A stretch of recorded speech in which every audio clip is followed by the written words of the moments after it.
Porque isso é verdade. Porque você está usando uma parte maior do seu dinheiro para trabalhar mais cedo e durante um período mais longo de tempo, e limitando suas taxas de negociação. Um investimento único de montante fixo lhe oferece a oportunidade de maior crescimento potencial, mas também de maior perda global quando os mercados caírem. Pesquisas mostram que investir em um montante fixo a longo prazo, quando bem diversificado, é mais rentável. Mas em que proporção? No fim, os retornos médios subiram até 2,3%. E lembre-se das estatísticas para o período da década perdida de 2000 a 2010, que Bart Malkiel compartilhou conosco. Nesse caso, se você tivesse investido $1 no S&P 500 em 31 de dezembro de 1999, isso valeria apenas 90 centavos 10 anos depois. Mas se você tivesse feito a média do custo do dólar, teria ganhado dinheiro durante esse mesmo período. O que você faria? Será que investiria pesadamente os 10 mil assim que você os recebesse? Ou os manteria em um lugar mais seguro e investiria $1.000 por mês ao longo de 10 meses? Ou 50 mil em 2 anos? Se o mercado continuar subindo, você poderá perder em alguns ganhos. Mas a economia comportamental nos diz que você não se arrependerá tanto quanto se arrependeria se o mercado caísse 2 dias depois que você tivesse investido tudo. Então está totalmente nas suas mãos. Mais uma vez, não estou aqui para dar a minha opinião, mas apenas as melhores percepções oferecidas pelos melhores especialistas. Para a maioria das pessoas, um investimento de montante fixo não é problema, porque elas não têm uma soma significativa para investir. Se essa for a sua situação, você ainda maximizará seus retornos investindo em um portfólio diversificado com a média do custo do dólar. Nota 12. Se você observar a maioria dos atuais gráficos de ações, vai perceber que o Citigroup estava sendo negociado por $10,50 em 9 de março de 2009 e por $50,50 em 27 de agosto de 2009.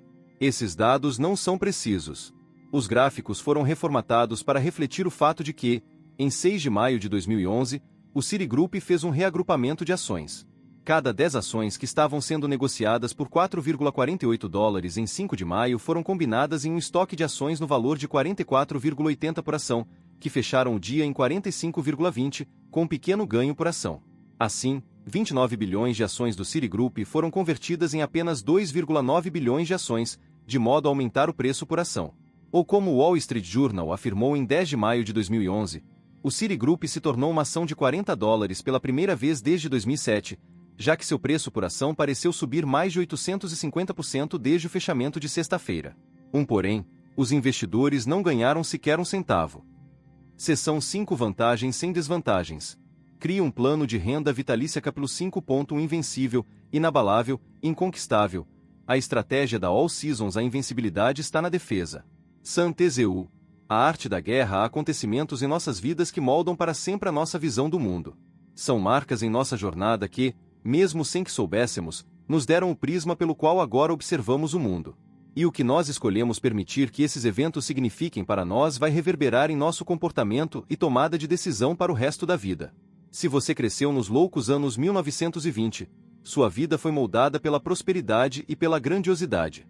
Eram os dias do Grande Gatsby. Mas se você cresceu durante a Grande Depressão, sua vida foi moldada pela luta e pela ansiedade. Crescer em um severo inverno econômico forçou você a se tornar um sobrevivente. As gerações de hoje em dia têm uma experiência completamente diferente do mundo. Elas cresceram em uma incrível prosperidade, mesmo que a renda não seja suficiente para colocá-las num % superior da pirâmide. Todos nós nos beneficiamos de viver em um mundo sob demanda. Os mantimentos podem ser entregues em nossa porta. Nós podemos depositar cheques no conforto dos nossos pijamas e assistir a milhares de canais de televisão sempre e onde quisermos. A minha neta ainda não aprendeu a amarrar os sapatos, mas aos 4 anos de idade já consegue navegar em um iPad tão bem quanto eu, e ela já sabe que o Google pode responder a qualquer pergunta, a qualquer momento. Essa também é a era da possibilidade, quando uma startup como o WhatsApp, com apenas 50 funcionários, pode causar um impacto na indústria e ser vendida por $19 bilhões. Sem dúvida, nossa vida é moldada pelas estações e por eventos pelos quais passamos. Mais importante do que isso, é o significado que damos aos acontecimentos que determinarão nossa trajetória final. Os anos 1970. Rei Dalio, que tem agora 65 anos, atingiu a maioridade na década de 1970. Foi uma época de mudança violenta nas estações e, sem dúvida, o pior ambiente econômico desde a Grande Depressão. O alto índice de desemprego era acompanhado por uma inflação elevada, fazendo as taxas de juros despencarem sobre a cabeça dos adolescentes que estavam chegando à vida adulta. Como você se lembra, eu afirmei que a minha primeira hipoteca resultante da inflação dos anos 1970 tinha incríveis 18% de juros. Houve também um choque do petróleo em 1973, quando o embargo pegou os Estados Unidos de surpresa, elevando os preços do petróleo de 2,10 dólares por barril para 10,40 dólares. Ninguém estava preparado para isso. Apenas alguns anos depois, o governo impôs um racionamento. As pessoas não só eram forçadas a esperar na fila da bomba de combustível por horas, mas também eram autorizadas a abastecer seus automóveis somente em dias ímpares ou pares do mês. Foi uma época de conflitos políticos, quando a fé no nosso governo diminuiu após o Vietnã e o Watergate. Em 1974, o presidente Nixon foi forçado a renunciar e, mais tarde, foi perdoado pelo seu sucessor, o ex-vice-presidente Gerald Ford, por eventuais irregularidades, duas piscadelas. Em 1971, Ray Dalio tinha acabado de sair da faculdade e era funcionário da Bolsa de Valores de Nova York. Ele presenciou os mercados ascendentes e descendentes aparecerem em pequenos surtos e criar uma grande volatilidade em diferentes classes de ativos. As marés mudavam rápida e inesperadamente. Ray vislumbrou a enorme oportunidade, mas estava igualmente ou ainda mais consciente dos enormes riscos que vinham como consequência. O resultado foi ele se tornar ferozmente comprometido em compreender como todos esses cenários e movimentos estavam interligados.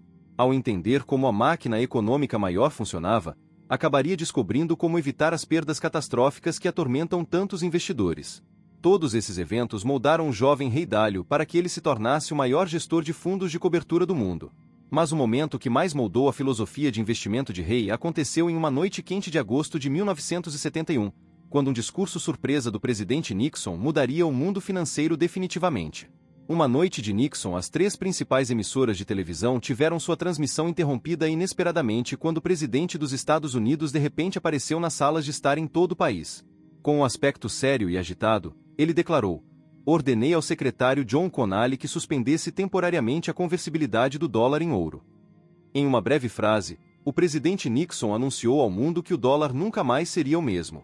O valor do dólar já não estaria vinculado diretamente ao ouro. Está lembrado de Fort Knox? Para cada dólar de papel, o governo teria o valor equivalente em ouro físico estocado com segurança. Com a declaração de Nixon, o dólar agora era apenas papel. Imagine que você tivesse uma arca do tesouro repleta de ouro, apenas para abri-lo um dia e encontrar uma nota adesiva em papel amarelo com a mera inscrição "promessa de pagamento." Nixon estava dizendo que o valor do dólar agora seria determinado por aquilo que nós, o mercado, considerássemos ser o seu valor. Essa notícia também chocou os governos estrangeiros que vinham mantendo enormes somas de dólares, acreditando que tinham a opção de convertê-los em ouro a qualquer momento. Da noite para o dia, Nixon removeu essa opção da mesa, mais uma vez fazendo jus ao seu apelido de Ricardinho Pilantra. Ele também emitiu uma sobretaxa de 10% sobre todas as importações para manter os Estados Unidos competitivos. Como uma tempestade de neve no fim de outubro, o pronunciamento de Nixon significou uma mudança de proporções épicas nas estações.